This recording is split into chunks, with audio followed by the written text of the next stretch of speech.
Bamboo biryani वाले की सफलता। मोहन और सुनील बहुत अच्छे दोस्त थे। वो दोनों लकड़हारे थे।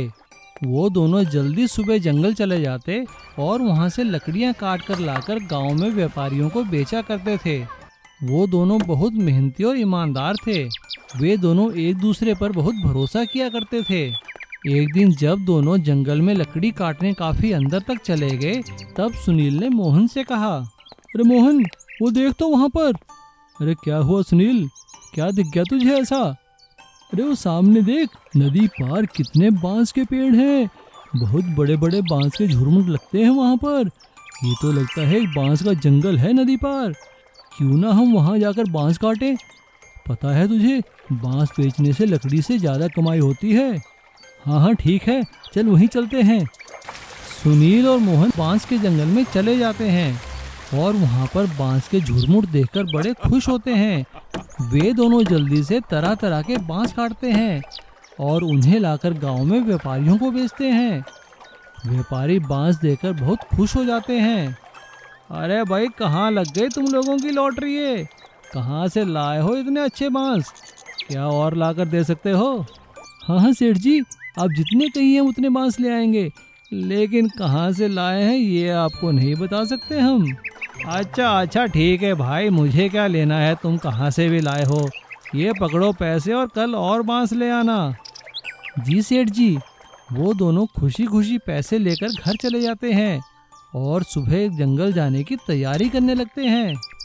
बांस के जंगल में पहुंचकर वो दोनों तरह तरह के बांस काटने लगते हैं। तभी अचानक बड़े जोर से बादल गरजने लगते हैं। बादलों की आवाज़ सुनकर सुनील कहता है, अरे अरे मोहन, जल्दी कर भाई जल्दी कर, लगता है बहुत जोर का तूफान आने वाला है। हमें कहीं छुपने की जगह देखनी होगी। वो दोनों जंगल में छुपने की जगह की तलाश करने लगते हैं। तभी उन्हें वहाँ एक गुफा दिखाई देती है।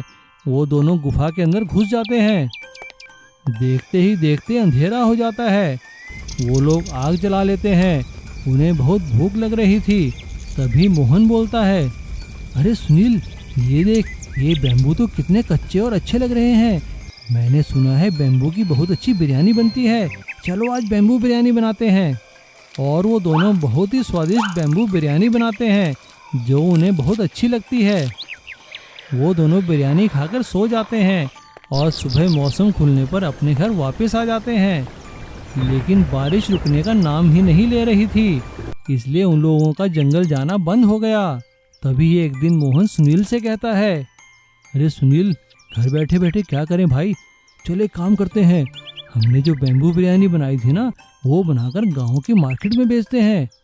मुझे लगता है लोगों को जरूर पसंद आएगी। वो दोनों खूब सारी बिरयानी बनाते हैं और गांव के बाजार में बेचने लगते हैं। उनके हाथ की बनाई बैम्बू बिरयानी सबको बहुत स्वादिष्ट लगती है। अब वो दोनों रोज ही बैम्बू बिरयानी बनाकर गांव के बाजार में बेचने लगे। देखते ही देखते उनकी बैम्बू बिरयानी पूरे गांव में मशहूर हो जाती है। अब सुनील और मोहन लकड़हारे नहीं, बैम्बू बिरयानी बनाने वाले व्यापारी बन गए थे। नारियल बर्फी वाली बीवी। रूपेश और कमला पति पत्नी थे। दोनों अपना बेटा रवि के साथ खुशी खुशी रहते थे। रूपेश का बड़ा नारियल का खेत था। वह रोज जाकर नारियल का पेड़ चढ़कर नारियल तोड़ता था। फिर उसके सारे फसल को मार्केट में ले जाके बेचता था। उसको थोड़ी बहुत मुनाफा भी होती थी। एक दिन रूपेश आकर कमला से कहा, कमला, कहाँ है मेरा प्यारा बेटा? मैं उसे मेरी तरह नारियल वाला नहीं बनाना चाहता हूँ। उसे पढ़ लिख कर एक बड़ा ऑफिसर बनना है। अरे वो देखो, तुम्हारा लाडला आ रहा है खेल से। माँ, मुझे बहुत भूख लगी है, जल्दी से मुझे कुछ खाने के लिए दो ना। बेटा रवि, तुम्हें सिर्फ खेलना ही नहीं, तुम्हें बहुत अच्छी तरह पढ़ना लिखना भी चाहिए। हाँ पापा, मैं पढ़ रहा हूँ, लेकिन आप मुझे कल आपके साथ खेत में ले जाना। मैं भी नारियल तोड़ना सीखूंगा। ठीक है बेटा।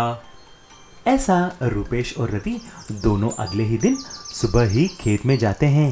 तभी रूपेश ने बोला, बेटा, तुम अच्छी तरह से देखते ही रहना, चढ़ो मत, अगर संतुलन नहीं रहेगा तो गिर जाएगा। ऐसा बोलकर रूपेश नारियल का पेड़ चढ़ जाता है और नारियल तोड़ना शुरू करता है। उसके बाद दूसरा और तीसरा पेड़ भी चढ़ा, लेकिन इधर रवि एक पेड़ थोड़ा चढ़ जाता है और उसका पांव फिसलने से नीचे गिर जाता है। रवि को कुछ नहीं होता, लेकिन उसका चिल्लाने की आवाज सुनकर रूपेश जो पेड़ के ऊपर था उसका संतुलन बिगड़ जाता है। उसका पैर फिसलकर जोर से नीचे ऊपर से गिर जाता है। उसको कमर पर जोर से चोट भी लगती है। तुरंत उसको हॉस्पिटल लेके जाते हैं। कमला और रवि के आंसू रुक ही नहीं रहे थे। दोनों फूट फूट कर रोने लगे। वहां पर डॉक्टर ने बोला, कमला दीदी, रूपेश की रीढ़ की हड्डी दब गई है। उसको बहुत बुरी तरह चोट लगी है। मेरे ख्याल से वह अभी कुछ महीने तक बैठ भी नहीं सकता। हे भगवान, ऐसा मत बोलिए डॉक्टर साहब, ऐसा मत बोलो। माँ और बेटा रूपेश को मिलने कमरे के अंदर जाते हैं। तभी रूपेश ने बोला, कमला, तुम चिंता मत करो। मैं जानता हूँ कि अब मैं उठ नहीं सकता। मैं अपने दोस्त किरण को बुला लिया है। अभी वही हमें कुछ सहायता कर सकता है। तुम चिंता मत करो। 2 दिन के बाद रूपेश का दोस्त किरण कमला को मिलने आता है। अरे भाभी, तुम चिंता मत करो। पहले ये बोलो कि तुम कौन सा पकवान स्वादिष्ट बना सकती हो। भाई साहब, मैं नारियल की बर्फी बहुत अच्छा बना लेती हूँ। मैं अपने दादी माँ के पास सीखी है। अच्छा, तो ठीक है। आप जल्दी नारियल का बर्फी बनाकर मुझे देना। मैं अपने मिठाई के दुकान पे नारियल की बर्फी लगा दूंगा। जो भी पैसा उसे बेचने से आएगा मैं उसे आप ही को दूंगा। ये वादा है मेरा। जैसे ही किरण अपनी दुकान पे कमला का नारियल का बर्फी लगाया, उसकी डिमांड बढ़ जाती है। बर्फी का सेल्स आसमान छूने लगते हैं। स्वादिष्ट होने की वजह से उसको और कमला को बहुत मुनाफा होता है। ये सब देखकर कमला और रूपेश बहुत खुश हो जाते हैं। रवि भी अच्छी तरह पढ़ने लगता है। कुछ महीने के बाद जब रूपेश को ठीक हो गया, तीनों मिलकर नारियल की बर्फी का अपना एक ठेला भी खोलते हैं और ऐसा ही खुशी खुशी से जीने लगे। पूजा अपने घर की बाहर हमेशा साफ सफाई करती रहती थी। एक दिन वो कुछ बीज लगाती है और उनसे मटर का पौधा निकलता है। पूजा की खिड़की के बिल्कुल पास वो पौधा लग जाता है। पौधे पर छोटी छोटी मटर की फलियां निकलती हैं। उनमें से 4 पहले मटर के दाने बहुत कच्चे होते हैं, जिन्हें पूजा की खिड़की साफ दिखाई देती है। वो रोज पूजा का गाना सुनते हैं और मजा करते हैं। वाह, पूजा कितना अच्छा गाती है ना? हाँ, बहुत सुंदर।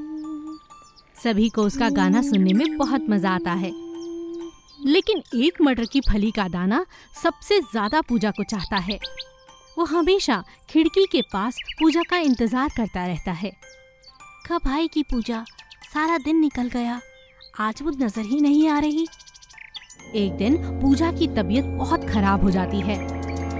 मटर की फली का दाना देखता है कि घर में डॉक्टर आ रहे हैं, आसपास के पड़ोसी आ जा रहे हैं।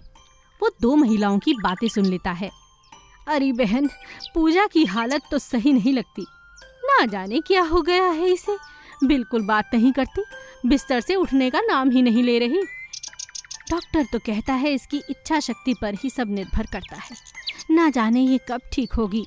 बेचारी माँ का रो रो कर बुरा हाल है।